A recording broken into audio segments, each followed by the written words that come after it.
Hello everyone, welcome to a online solution. मैं हूं अशफाक। कैसे हो मेरे प्यारों? तो देखें, आपके लिए कंटिन्यू यहाँ पे सैंपल सेट ला रहा हूं और आज हम लोग सैंपल सेट पढ़ेंगे 6 नंबर। ठीक है, सैंपल सेट यहाँ पे 6 नंबर पढ़ने वाले हैं। इससे पहले मैं सैंपल सेट 5 तक पढ़ा दिया हूँ। नीचे डिस्क्रिप्शन में लिंक दिया हुआ है, वहाँ पे लिखा रहेगा सोशल साइंस सब्जेक्टिव क्वेश्चन और सोशल साइंस मॉडल सेट। और साइंस भी पढ़ लीजिए, मैथ भी। मैं 5 सब्जेक्ट मैथ का, 5 सोशल का, 5 साइंस का मैं करा दिया हूँ। हालांकि साइंस तो मैं 6 करा दिया हूँ, इसके पहले एक वीडियो साइंस का गई है। ठीक है, तो इस वीडियो में हम लोग पढ़ेंगे टोटल जिस तरह से BSAB बिहार बोर्ड ने जिस तरह से सिलेबस लॉन्च किया है, न्यू सिलेबस, उसी के अकॉर्डिंग हम क्वेश्चन पढ़ने वाले हैं। यानी कि टोटल इसमें 80 ऑब्जेक्टिव क्वेश्चन में अभी यहाँ पे हल करेंगे हम लोग। और इसमें 40 तो 100% बनना चाहिए। अगर किसी से 40 पर नंबर भी नहीं बनता है तो बड़ी मुश्किल में भैया, बहुत घाटा है। बाकी ऑब्जेक्टिव में सब्जेक्टिव में दिखाऊंगा और कोशिश करना डियर सब्जेक्टिव में बनाने का। मतलब कि आपको याद है, जैसे क्वेश्चन देखने बाद तो पता चल जाएगा ना, यस सर मुझे याद है ना। और जो याद नहीं, ईमानदारी से जो याद, ईमानदारी से बताना मुझे कितना नंबर आता है। तो चलो स्टार्ट करें, 1 बाय 1 करके आंसर आप लोग देने की कोशिश करेंगे। चलिए, तो सबसे पहला सवाल, और ऐसा नहीं डियर सारा सवाल आप पढ़े हुए हैं, सारा सवाल आप पढ़े हुए हैं, बस मॉडल सेट आपका रिवीजन करना बहुत जरूरी, क्योंकि आप जानते हैं ना बच्चा, रिवीजन में ही डिवीजन है, रिवीजन में ही डिवीजन है। रिवीजन करेंगे तो अच्छा वाला डिवीजन तो थर्ड वाला भी होता है, लेकिन अच्छा वाला डिवीजन, जितना रिवीजन करोगे उतना अच्छा डिवीजन मिलेगा। तो बोला जा रहा कि बोल्शेविक क्रांति कब हुई थी? बोल्शेविक क्रांति कब हुई थी? फरवरी 1917, नवंबर 1917, अप्रैल 1917 या जुलाई 1917? 5। तो पता है बोल्शेविक क्रांति नवंबर 1917 को हुई थी। अगला सवाल है, हिंद चीन पहुंचने वाले प्रथम व्यापारी कौन थे? हिंद चीन पहुंचने वाले प्रथम व्यापारी कौन थे? अंग्रेजी, फ्रांसीसी, पुर्तगाली या डच? तो सबसे पहला व्यापारी थे पुर्तगाली। तीसरा सवाल है डियर, बोलता असहयोग आंदोलन का प्रस्ताव कांग्रेस के किस अधिवेशन में पारित हुआ था? असहयोग आंदोलन का प्रस्ताव कांग्रेस के किस अधिवेशन में पारित हुआ था? सितंबर कलकत्ता अधिवेशन या अक्टूबर? देखो सब 1920 लिखो, लेकिन दिसंबर, अक्टूबर, सितंबर, नवंबर। और सबसे बड़ी बात इसमें याद रखना है, कलकत्ता अधिवेशन में पारित हुआ था। तो डेट यहाँ पे है सितंबर। आपको ऑप्शन ऐसा नहीं देगा डियर कि सितंबर 1920 कलकत्ता, सितंबर 1920, अक्टूबर 1920 कलकत्ता, समझे, नवंबर 1920 कलकत्ता, ऐसे नहीं देगा। जैसा सवाल ऑप्शन दिख रहे हैं ना, जैसा ऑप्शन, अगर एग्जाम में ये क्वेश्चन टपक गया तो सेम के सेम ऐसा ही सवाल रहेगा, एकदम ऑप्शन भी वहीं पे रहेगा, एक जरा भी नहीं घसकेगा, कौन ऑप्शन कहाँ था, एकदम सेम टू सेम वहीं पे रहेगा। चलिए, तो चौथा सवाल पढ़ते हैं, राष्ट्रीय स्वयं सेवक संघ की स्थापना कब और किसने की थी? सवाल पढ़े हुए हैं, राष्ट्रीय स्वयं सेवक संघ की स्थापना कब और किसने की थी? 1927 में गुरु गोलवालकर, 1925 में KB हेडगेवार, 1926 में चित्तरंजन दास, 1928 में लालचंद। तो आंसर होगा 1925 में KB हेडगेवार। पांचवा सवाल है, इंग्लैंड में सभी स्त्री एवं पुरुषों को वयस्क मताधिकार कब प्राप्त हुआ था? 1938 में, 81 में, 18 में, 32 में? तो इंग्लैंड में सभी स्त्री एवं पुरुषों को वयस्क मताधिकार का अधिकार 1918 में पारित हुआ था। चलिए, कौन सा सामाजिक वर्ग बुद्धिजीवी वर्ग के रूप में उभर कर सामने आया था? कौन सा सामाजिक वर्ग बुद्धिजीवी वर्ग उभर कर सामने आया था? उद्योगपति, पूंजीपति, श्रमिक या मध्यम वर्ग? तो 6 का आंसर ऑप्शन हो जाएगा क्या? मध्यम वर्ग। यही तो जो थे उभर के जो है सामने आए थे। ओके, तो चलिए 7वां सवाल पढ़ते हैं, रूस में कृषक दास प्रथा का अंत कब हुआ था? रूस में कृषक दास प्रथा का अंत कब हुआ था? 1861 में, 1862 में, 1860 में, 1872 में? तो रूस में कृषक दास प्रथा का अंत हुआ था 1861 में, यानी कि 7 का आंसर क्या होगा डियर? ऑप्शन ए होगा। 8वां सवाल है, आर्थिक संकट के कारण यूरोप में कौन से नई शासन प्रणाली का उदय हुआ था? साम्यवादी शासन प्रणाली, लोकतांत्रिक शासन प्रणाली, फांसीवादी नाजीवादी शासन, पूंजीवादी शासन प्रणाली? तो आंसर क्या होगा? फांसीवादी नाजीवादी शासन। 9वां सवाल है, किस पत्र ने रातों रात वर्नाक्यूलर प्रेस एक्ट से बचने के लिए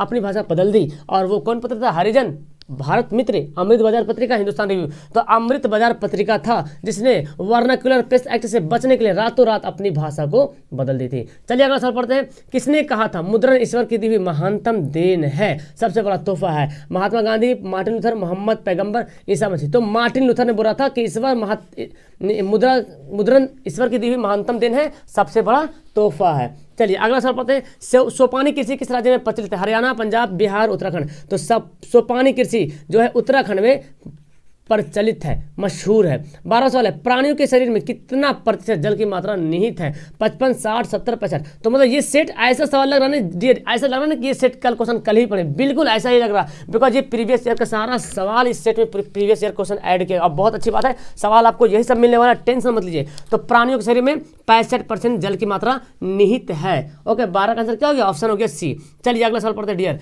बोलता वन संरक्षण एवं प्रबंधन की दृष्टि से वनों का को कितने वर्गों में वर्गीकृत किया गया? 5 वर्गों में, 3 वर्गों में, 5 वर्गों में, इनमें से कोई नहीं। तो वन संरक्षण एवं प्रबंधन की दृष्टि से वनों को 3 वर्गों में बांटा गया है। चलिए तो क्लियर है यहाँ पे।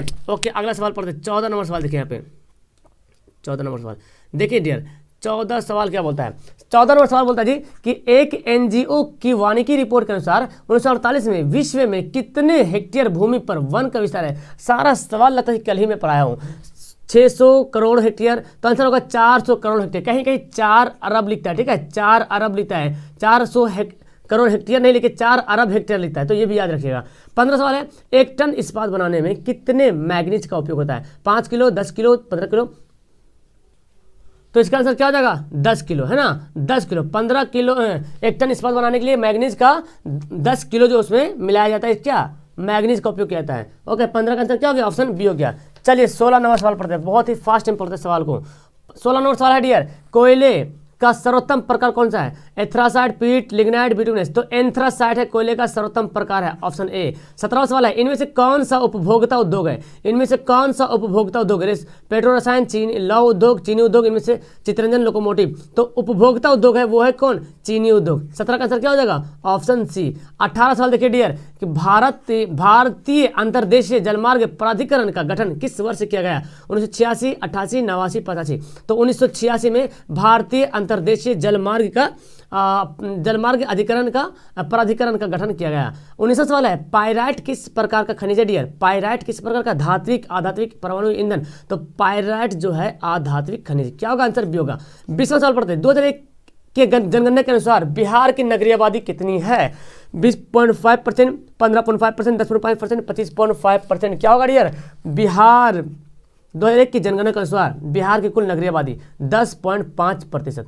अगला सवाल पढ़ते हैं, निम्नलिखित व्यक्तियों में से कौन लोकतंत्र में रंग भेद के विरोधी नहीं थे? एकदम सेम टू सेम, जहां पे जो ऑप्शन होता है एकदम वहीं पे ऑप्शन दिया हुआ है, कोई तब्दीली नहीं की गई इसमें, यानी कि जेड गुड़ी ये जो है इसके विरोधी नहीं थे। ओके, चलिए 22वां सवाल पढ़ते हैं। यहाँ पे बोलता क्या है 22वां में कि सांप्रदायिक राजनीति किस धारणा पर आधारित है? आपको पता है एक धर्म से दूसरे धर्म से श्रेष्ठ या विभिन्न धर्मों के लोग समान तरीके के रूप में खुशी खुशी साथ रहते हैं। नहीं, ये सांप्रदायिक का मतलब हो गया कि एक धर्म दूसरे धर्म से श्रेष्ठ समझा जाना, यही है सांप्रदायिक। चलिए 23वां सवाल पढ़ते हैं, संघ सरकार का उदाहरण है कौन? अमेरिका, चीन, ग्रेट ब्रिटेन, इनमें से कोई नहीं। संघ सरकार का उदाहरण डियर क्या होगा? अमेरिका जो है वो संघ सरकार का उदाहरण है। चलिए अगला सवाल पढ़ते हैं, 24 नंबर सवाल है, भारतीय लोकतंत्र में सत्ता के विरुद्ध जन आक्रोश किस दशक से प्रारंभ हुआ था? आपको पता है, तो सत्ता के आक्रोश हुआ था 1970 के दशक में, है ना, 1970 के दशक में, जो 1977 में गैर कांग्रेसी सरकार बनी थी पहली बार। 25वां सवाल है, बोलता है पे क्या कि चिपको आंदोलन निम्न में से किससे संबंधित है? पेड़ बचाने से, आर्थिक शोषण की मुक्ति से, शराबखोरी के विरुद्ध आवाज से, कांग्रेस पार्टी के विरोध से। तो चिपको आंदोलन निम्नलिखित में से किससे संबंधित है? तो हो जाएगा क्या? पेड़ बचाने से। ऑप्शन क्या हो जाएगा? 25 का आंसर हो जाएगा ऑप्शन ए। चलिए अगला पढ़ते हैं, 27 नंबर सवाल है जी, क्या बोलते हैं? ताड़ी विरोधी 26 नंबर सवाल, ताड़ी विरोधी आंदोलन किस प्रांत से शुरू हुआ था? तो आपको पता ताड़ी विरोधी आंदोलन जो है आंध्र प्रदेश से शुरू हुआ। कहां से? आंध्र प्रदेश से ताड़ी विरोधी आंदोलन शुरू हुआ था। तो चलिए अगला सवाल पढ़ते हैं, राजनीतिक दलों की नींव सबसे पहले किस देश में पड़ी? सर्वप्रथम राजनीतिक दलों की नींव किस देश में पड़ी? ग्रेट ब्रिटेन, भारत, फ्रांस, संयुक्त राष्ट्र अमेरिका। तो ग्रेट ब्रिटेन से सबसे पहले राजनीतिक दलों की नींव पड़ी थी। 28वां सवाल है, गठबंधन की सरकार बनाने की महानतम संभावना किस प्रकार की दलीय व्यवस्था में होती है? गठबंधन की सरकार बनाने की महानतम संभावना किस प्रकार की दलीय व्यवस्था में होती है? तो होगा इसका आंसर क्या? बहुदलीय व्यवस्था में होती है। 29 का सवाल बोलता है, कौन सा राष्ट्रीय दल नहीं है? भारतीय राष्ट्रीय कांग्रेस, बहुजन समाज पार्टी, लोक जनशक्ति पार्टी, भारतीय जनता पार्टी। तो इतना बार पढ़े हैं कि बस आपको आंसर याद होगा कि ये लोक जनशक्ति पार्टी जो हमेशा सी नंबर पे आता है ना। तो लोक जनशक्ति पार्टी जो है इन तीनों में से वो राष्ट्रीय दल नहीं है, राष्ट्रीय पार्टी नहीं है। तीसरा सवाल पड़ता है, किस देश में मिश्रित अर्थव्यवस्था है? तो भारत देश में जो है मिश्रित अर्थव्यवस्था है। 31 सवाल पढ़िए डियर, बोलते क्या इनमें से किसे पिछड़ा राज्य का कहा गया? इसमें से किसी पिछड़ा राज्य कहा गया, पिछड़ा राज्य का दर्जा दिया गया है। तो आपको पता है बिहार राज्य को पिछड़ा राज्य कहा गया इन ऑप्शन के हिसाब से। 32वां सवाल है, नाबार्ड की स्थापना कब हुई? NABARD। आपसे होमवर्क मिलेगा, नाबार्ड का पूरा फुल फॉर्म बताएंगे कमेंट करके, लेकिन हाँ सही बताएंगे। मतलब आपको याद नहीं है तो कहीं से गूगल करके चाहे जहां से भी किताब से, गूगल से, जहां से भी देख करके कम से कम देख तो लोगे एक बार, याद तो हो जाएगा। तो नाबार्ड का स्थापना 1982 में हुई थी। ऑप्शन क्या होगा इसका? बी होगा। अगला सवाल है, इनमें से कौन संस्थागत वित्त का साधन है? व्यापारी, रिश्तेदार, व्यावसायिक बैंक, इनमें से कोई नहीं। तो होगा क्या? व्यावसायिक बैंक जो है संस्थागत वित्त का साधन है। चौथा सवाल है, भारत की वित्तीय राजधानी किस शहर को कहा गया? मुंबई, दिल्ली, पटना, बेंगलुरु। तो मुंबई को जो है भारत की वित्तीय राजधानी कहा गया। 35 सवाल है, कौन एक बीमारू राज्य नहीं है? बिहार, मध्य प्रदेश, कर्नाटक, उड़ीसा। कौन एक बीमारू राज्य नहीं है? ठीक है, तो 35 का आंसर क्या हो जाएगा? कर्नाटक जो है वो बीमारू राज्य नहीं है। ओके डियर, चलिए अगला सवाल बोलता है क्या? अगला सवाल बड़ी ही मजेदार का है, वैश्वीकरण के मुख्य कितने अंग हैं? वैश्वीकरण के मुख्य कितने अंग हैं? तो बहुत बार पढ़ चुके हैं, वैश्वीकरण के मुख्य 5 अंग हैं। ठीक है, आंसर क्या होगा? सी होगा। 37 सवाल है, भारत में उपभोक्ता संरक्षण अधिनियम की घोषणा कब हुई? भारत में उपभोक्ता संरक्षण अधिनियम की घोषणा कब हुई? तो 1986 में भारत में उपभोक्ता संरक्षण के अधिनियम की घोषणा हुई थी। 38वां सवाल है, स्वर्ण भूषणों की शुद्धता की परिशुद्धता की को सुनिश्चित करने के लिए किस मान्यता प्राप्त चिन्ह का उपयोग करते हैं? HI मार्क, हॉल मार्क या एग मार्क, इनमें से कोई नहीं। तो हॉल मार्क का उपयोग करते हैं स्वर्ण भूषणों की परिशुद्धता को सुनिश्चित करने के लिए। चलिए अगला सवाल है, नदियों में बाढ़ आने का प्रमुख कारण क्या है? जल की अधिकता, वर्षा की अधिकता, नदी की तल में अवसाद का जमाव, इनमें से कोई नहीं। तो इस ऑप्शन में सबसे सटीक आंसर होगा वर्षा की अधिकता। वर्षा की अधिकता से नदियों में बाढ़ आने का प्रमुख कारण है। 40 सवाल है, भूकंप संभावित क्षेत्रों में भवनों की आकृति कैसी होनी चाहिए? अंडाकार, त्रिभुजाकार, चौकोर या आयताकार? तो भूकंप संभावित क्षेत्रों में भवनों की आकृति जो है आयताकार होनी चाहिए, यानी कि आंसर क्या होगा? डी होगा। चलिए तो बहुत ही फास्ट राजधानी एक्सप्रेस भी यहाँ पे हो गया, फिर जितना स्पीड से हम लोग पढ़ रहे हैं। 80 सवाल करना डियर। अगला सवाल है, ब्रेस्ट लिटोवस की संधि किन देशों के बीच हुई थी? रूस, इटली, रूस, फ्रांस, रूस, इंग्लैंड, रूस, जर्मनी। तो आंसर क्या होगा? रूस जर्मनी के बीच जो है ब्रेस्ट लिटोवस की संधि हुई थी। 42 सवाल है, मार्च 1946 में फ्रांस और वियतनाम के बीच होने वाला समझौता किस नाम से जाना जाता है? मार्च 1946 में फ्रांस और वियतनाम के बीच होने वाला समझौता हनोई समझौता के नाम से जाना था। हनोई, जो कि ऑप्शन में दिया हुआ नहीं है। ठीक है, हनोई समझौता। अगला सवाल पढ़ते हैं जी, बोलता है क्या? पूर्ण स्वराज की मांग का प्रस्ताव कांग्रेस के किस अधिवेशन में पारित हुआ? तो पूर्ण स्वराज की मांग का प्रस्ताव कांग्रेस के लाहौर अधिवेशन 1929 में क्या हुआ? पारित हुआ। ओके, तो चलिए अगला सवाल पढ़ते हैं डियर। क्या बोलते हैं मेरे प्यारों रसगुल्लों? क्या बोलते हैं? 44 सवाल, वल्लभ भाई पटेल को सरदार की उपाधि किस किसान आंदोलन के दौरान दी गई थी? बरदौली, अहमदाबाद, खेड़ा, चंपारण। तो समझ में आ रहा ना क्या लग रहा है? मैं आपको फास्ट पढ़ा रहा हूँ, तो आप तो इसका आंसर बहुत बार पढ़ चुके हैं डियर, तो इसलिए मैं थोड़ा फास्ट बोल रहा हूँ ताकि थोड़ा सा मजा आ जाए, जल्दी खत्म हो जाए। तो बरदौली आंदोलन में सरदार वल्लभ भाई पटेल को सरदार की उपाधि दी गई थी। 45 सवाल है, भारत के लिए पहला फैक्ट्री एक्ट कब पारित हुआ? 1838 में, 1858 में, 1881 में, 1911 में। तो भारत के लिए पहला फैक्ट्री एक्ट जो है 1881 में पारित हुआ था। ओके, अगला सवाल बोलता है क्या? कि पूंजीपति वर्ग के द्वारा किस वर्ग का शोषण हुआ था? पूंजीपति वर्ग के द्वारा किस वर्ग का शोषण हुआ था? मध्यमिक वर्ग, श्रमिक वर्ग, मध्यम वर्ग, कृषक वर्ग या सभी वर्ग? तो पूंजीपति वर्गों के द्वारा सभियों, यानी कि श्रमिक वर्ग को भी और मध्यम वर्ग को और कृषक वर्ग, ये तीनों वर्ग का जो है शोषण किया गया था। अगला सवाल है, आधुनिक युग में अर्थव्यवस्था के क्षेत्र में होने वाली सबसे बड़ी क्रांति कौन सी थी? वाणिज्य क्रांति, औद्योगिक क्रांति, साम्यवादी क्रांति, भौगोलिक क्रांति। तो इतना बार मैं आपको पढ़ा दूं डियर, तो आप लोग रियल बोलते सर पढ़ा के तो रटवा दिए, मतलब आपको ऑब्जेक्टिव क्वेश्चन लिखने की जरूरत नहीं है, बस पढ़ने की जरूरत है, रिवीजन करने की जगह पूरा खाली है। ठीक है ना? तो और एक दूसरी बात यह है ना कि जहां पे सवाल है जितना नंबर पे ऑप्शन दिया उतना ही नंबर पे, अगर बी नंबर पे आंसर है तो हर जगह बी नंबर पे मिलेगा। कितनों भी गाइड उठा के देख लो तो ये एक सवाल मिलेगा तो ऑप्शन बी में रहेगा पक्का। अच्छा, भूमंडलीकरण भाई पक्का बच्चा लोग को याद होगा कि भूमंडलीकरण की शुरुआत किस दशक में हुई? अगर नहीं याद है ना तो खाली याद रहे कि एक ए नंबर में इसका आंसर दिया हुआ है, और जितना बार मैं सवाल पढ़ाया हूँ सब में आंसर ए ही दिया हुआ। और ये बड़ी बात ये भी है कि एग्जाम में जब सवाल आएगा ना तो उसमें भी ए ही नंबर दिया रहेगा, देख लेना। ठीक है, गुटेनबर्ग ने सबसे पहले किस पुस्तक की छपाई की? ये भी सवाल, कुरान, गीता, हदीस। तो बाइबल की छपाई की, सबसे पहले बाइबल की छपाई की। 50वां सवाल है, विश्व में सबसे पहले मुद्रण की शुरुआत कहाँ हुई थी? ये भी सवाल मतलब कोई क्वेश्चन नहीं है, कोई ऑप्शन नहीं है जो फेर बदल किया गया है। जहां पे जो ऑप्शन है वहीं पर आ गया। तो विश्व में सबसे पहले मुद्रण की शुरुआत कहाँ हुई थी? चीन में हुई थी। ओके, चलिए फटाफट हम लोग आज सवाल कर लेंगे, टेंशन मत लीजिए। और सब्जेक्टिव पढ़ने वाले, मेंढक के प्रजनन प्रक्रिया को बाधित करने वाला रसायन कौन सा है? बेंजीन, यूरिया, एंड्रीन, फास्फोरस। तो एंड्रीन एक रसायन है जो मेंढक के प्रजनन प्रक्रिया को बाधित करता है। 52 सवाल है, बिहार में अति जल दोहन से भूमिगत जल में किस तत्व का संकेंद्रण बढ़ा है? फ्लोराइड, क्लोराइड, आर्सेनिक या लौह। तो बिहार में अति जल दोहन से भूमिगत जल में जो है आर्सेनिक तत्व का संकेंद्रण क्या हो गया? बढ़ गया है। अगला सवाल पढ़ते हैं कि संविधान की धारा 21 का संबंध किससे है?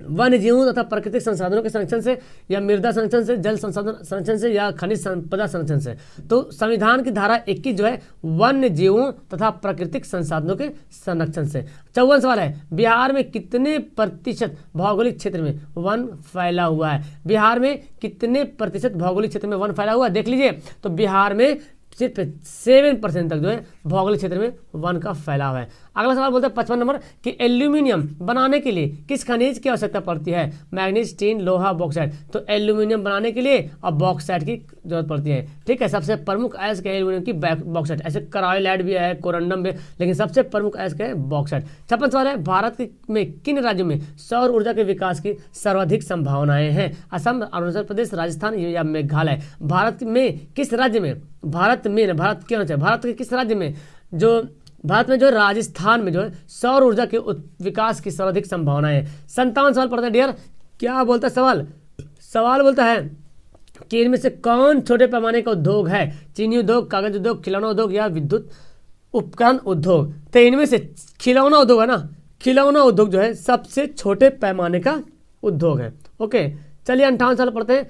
58 क्या बोलता है प्यारों? देश में कितने विशेष आर्थिक क्षेत्र विकसित है? 7, 10, 15, 5। तो देश में जो है से केवल जो है 7 आर्थिक क्षेत्र विकसित है।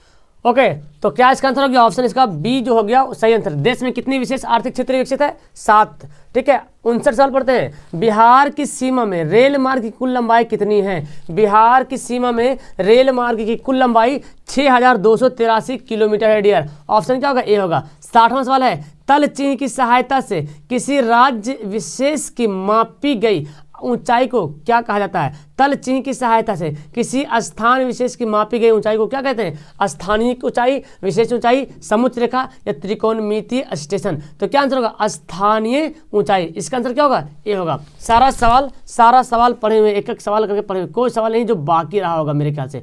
देखिए सारा सवाल आप जो है पढ़ रहे हैं, जो इतना बड़ा क्वेश्चन दिख रहा है आपको, ये सारा सवाल पढ़े यूं ही चटनी की तरह। 61 सवाल क्या बोलता है? जब हम लैंगिक विभाजन की बात करते हैं तो हमारा अभिप्राय क्या होता है? अब देखो ऑप्शन आप पढ़ लीजिएगा, मैं बताता हूं। जब हम लैंगिक विभाजन की बात करते हैं तो हमारा अभिप्राय ये होता है, हमारा मानना ये होता है, हमारा उद्देश्य ये होता है कि समाज द्वारा स्त्रियों और पुरुषों को दी गई असमान भूमिकाएं, इसी कारण हम लोग क्या करते हैं? लैंगिक विभाजन की बात करते हैं, इसी अवधारणा के अनुसार। 62 सवाल है कि भारतीय संविधान के बारे में इनमें से कौन सा कथन सही है? या धर्म के आधार पर भेदभाव को मनाही करता है, या एक धर्म को राजकीय धर्म बनाता? कभी नहीं ऐसा करता है। लोगों को कोई भी धर्म मानने की आज़ादी नहीं, कभी नहीं, कोई भी धर्म मान सकते हैं। महिलाओं को मतदान देने का अधिकार अभाव है? नहीं, हर महिला अभाव दे सकती है मतदान। तो धर्म एक धर्म के आधार पर भेदभाव करने को मना करता है। ये कौन बोलता है? संविधान बोलता है भारत का। अगला सवाल है कि सत्ता में साझेदारी सही है क्यों? या विविधताओं को अपने में समेट लेती है? तो आंसर क्या होगा? सत्ता में साझेदारी सही है क्योंकि विभिन्न समुदायों के बीच टकराव को कम करती है। आंसर इसका डी होगा। किसी गाइड में आंसर ए दे रहा, तो ए वाला चक्कर मत फंसना डियर, ऑप्शन इसका डी होगा। 64 सवाल है, 1975 भारतीय राजनीतिक में किस लिए जाना जाता है? आपको पता है 1975 किस लिए जाना जाता है? क्योंकि 1975 में देश में आपातकाल लागू हुआ था। फिर आपके लिए होमवर्क बता रहा हूं कि 1975 में जब आपातकाल लागू हुआ था तो उस भारत देश में उस टाइम प्रधानमंत्री कौन थे? ठीक है, उस टाइम प्रधानमंत्री कौन थे उसका नाम लिखेंगे। अगला सवाल है कि बिहार में संपूर्ण क्रांति का नेतृत्व निम्न में से किसने किया था? मोरारजी देसाई, नीतीश कुमार, इंदिरा गांधी, जयप्रकाश नारायण। तो बिहार में संपूर्ण क्रांति का नेतृत्व किया था जयप्रकाश नारायण। आंसर क्या होगा इसका? डी होगा। चलिए 66 सवाल पढ़ते हैं। नर्मदा घाटी परियोजना किस नदी राज्यों से संबंधित है? तो अगर आप लोग कन्फ्यूजन हो जाएंगे इस सवाल में, राज्य का नाम याद नहीं रहेगा तो आप सिंपल एक ट्रिक याद कर लो। नर्मदा किसी का नाम है, ठीक है, नर्मदा किसी का नाम मानते हैं। नर्मदा गुम हो गई, नर्मदा गुम हो गई, नर्मदा गुम हो गई, तो नर्मदा हो गया। और गु से क्या गुजरात, और ये माँ से हो गया महाराष्ट्र, और ये माँ से हो गया मध्य प्रदेश। नर्मदा गुम हो गई, गुजरात, महाराष्ट्र, मध्य प्रदेश, ये तो याद रख सकते ना, नर्मदा गुम हो गई। और नर्मदा से पता चला नर्मदा घाटी।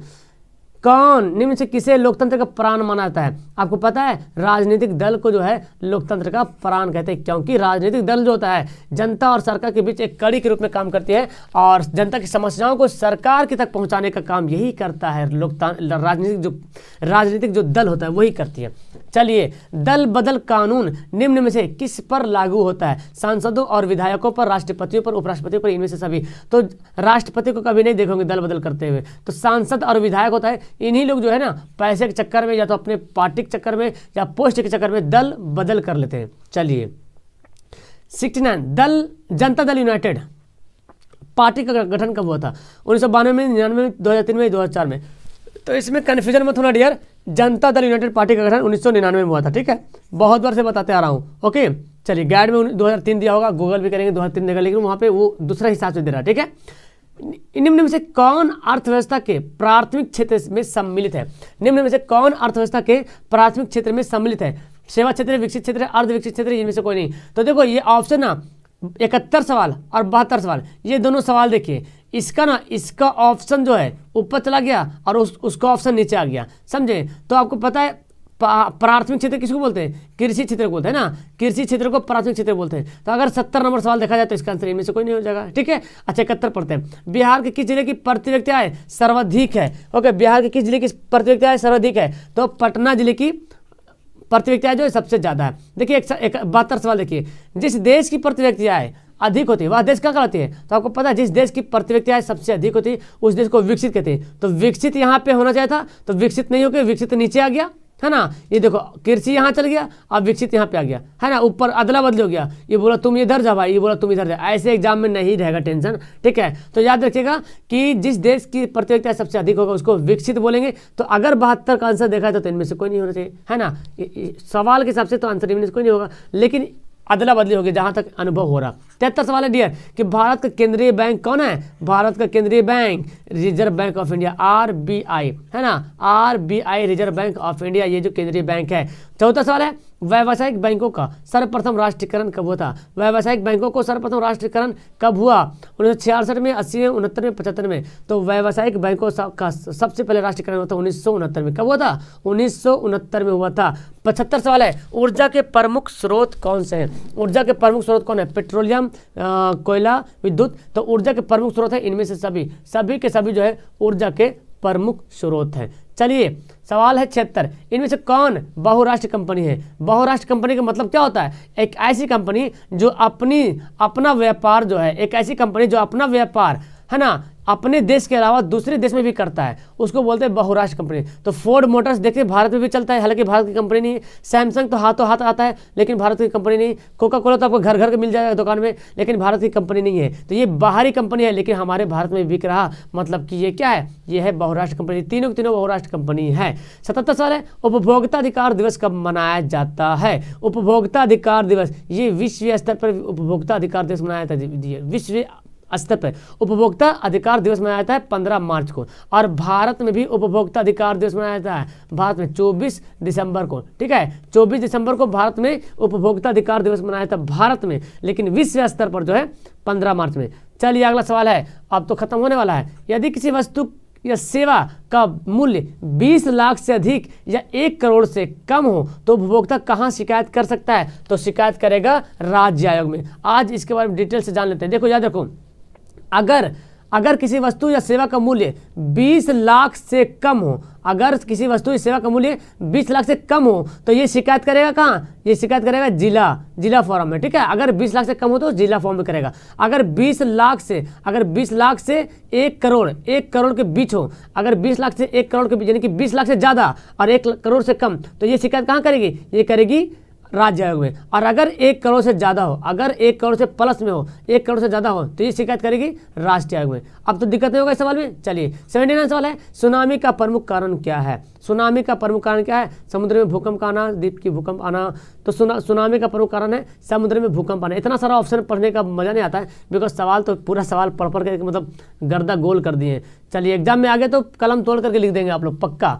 भूकंप केंद्र के ऊर्ध्वाधर पृथ्वी पर स्थित केंद्र को क्या कहते हैं? भूकंप केंद्र के ऊर्ध्वाधर पृथ्वी पर स्थित केंद्र को क्या कहते हैं? अधिक केंद्र कहते हैं। यानी कि पृथ्वी पर बोलेगा तो अधिक केंद्र बोलेंगे, अब पृथ्वी में बोलेगा तो उसको बोलेंगे भूकंप, याद रखिए भूकंप केंद्र, सॉरी क्या बोलेंगे? भूकंप केंद्र। अगर पृथ्वी पर मतलब पृथ्वी के ऊपर जमीन पर तो बोलेंगे अधिक केंद्र, अब पृथ्वी में बोलेगा तो भूकंप केंद्र, याद रखिएगा। अब आ गया आपका सब्जेक्टिव सवाल पढ़ने का। अब आप लोग बताएंगे मुझे, पहले तो आपको पता चल गया कि मुझे भी पता है कि 80 में तो 40 नंबर हर बंदा लाया होगा, 80 में 40 नंबर है ना। 80 में आपको 40 ही नंबर उठाना है, 40 नंबर हमको बताने कमेंट करें, बाकी 40 नंबर सब्जेक्टिव से बताना है। 40 नंबर सब्जेक्टिव से कितना आता है? तो खैर मेरे ख्याल से 80 में तो 80 आप लोग बता दिए होंगे ऑब्जेक्टिव, जहां तक मुझे लगता है, क्योंकि इसमें कोई सवाल ऐसा नहीं है जो आप नहीं पढ़ता रहे। रोज रोज रोज सवाल पूरा पढ़ के मतलब क्या बोले गर्दा छोड़ा दिए। चलिए हिस्ट्री के सवाल आ गया। यूरोप में राष्ट्रवाद को फैलाने में नेपोलियन बोनापार्ट किस तरह सहायक हुआ? समाजवाद क्या है? हो ची मिन्ह के संबंध में लिखे। प्रथम विश्व युद्ध के भारत पर हुए प्रभाव को वर्णन करें। कोयला लौह उद्योग में औद्योगिकरण को गति प्रदान कैसे की गई? भूमंडलीकरण में बहुराष्ट्रीय कंपनी की योगदान क्या है? ये 6 सवाल है, इसमें आपको 3 प्रश्न का उत्तर देना, यानी कि 6 नंबर का। ठीक है डियर, तो देख लीजिए कि इनमें से कौन कौन सवाल आपको याद है।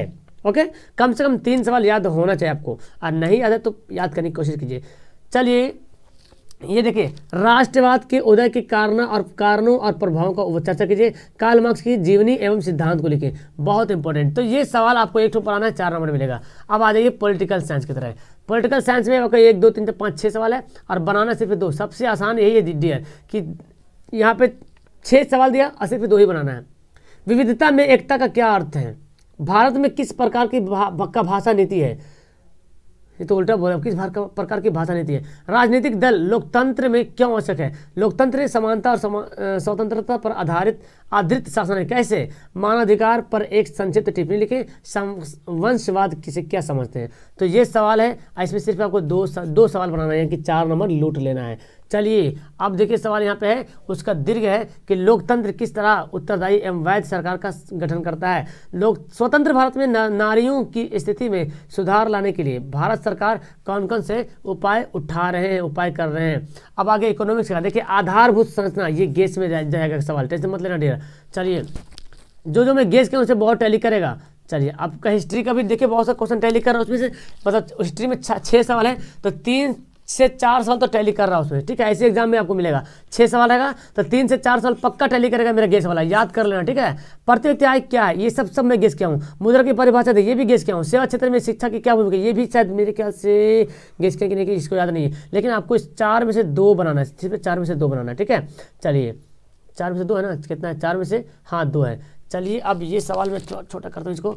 ये देखिए दीर्घ वाला सवाल है, क्या बोलता है? अर्थव्यवस्था की संरचना से आप क्या समझते हैं? इन्हीं के गुणों को बांटे, ये भी सवाल गेस किया हुआ है। मतलब आज आपको मिल जाएगा 9 बजे। किसी अर्थव्यवस्था में भारतीय राष्ट्रीय प्रति व्यक्ति की आय विकास का योगदान क्या है? चलिए ये सब बना लीजिएगा तो आपको मिलेगा 4 नंबर। मुझे बताएंगे क्या ये सब सवाल आपको याद है ईमानदारी पूर्वक, और कितना नंबर आता है 40 में? 40 नंबर तो पक्का है कि आएगा ऑब्जेक्टिव में, और 40 नंबर सब्जेक्टिव में कितना आता है मुझे कमेंट करना। खनिजों की आर्थिक महत्व का क्या वर्णन है? देखो ये गेस किए थे, 2 परंपरागत और 2 गैर परंपरागत सौर ऊर्जा के नाम लिखिए। ये तो खैर इजी सवाल है, परंपरागत ऊर्जा गैर परंपरागत ऊर्जा, ये तो गेस करने की बात ही नहीं, आप लोग पढ़ते आ रहे हैं शुरू से।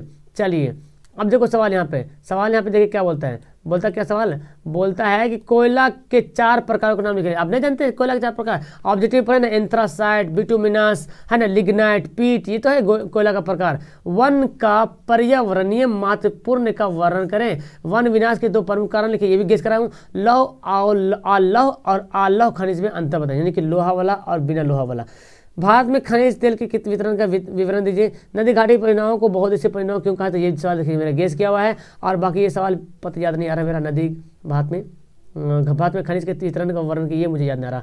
ये बोलता अब सवाल है, ये देखो ये है डिजास्टर मैनेजमेंट का बोलता है आपदा से आप क्या समझते हैं, भूकंप क्या है ना, सुखाड़ के लिए उत्तरदायी कारकों की विवेचना कीजिए, बाढ़ से होने वाली हानियों की लिखना है। सिर्फ 2 प्रश्न का आंसर देना है। तो यहाँ पे 100 सवाल का हो गया पत्ता साफ।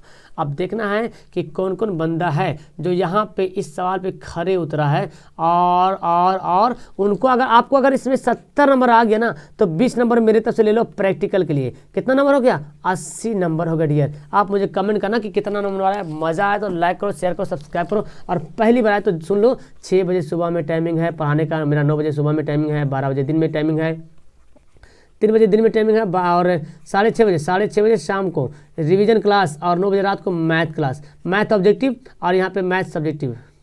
हाँ, तो मैं क्या बोल रहा था कि आपको जितना नंबर आया ईमानदारी से नीचे कमेंट करो, लाइक करो, शेयर करो, सब्सक्राइब करो। ओके ठीक है, तो मिलते हैं आपको नेक्स्ट वीडियो में। That's all, thank you everyone, bye.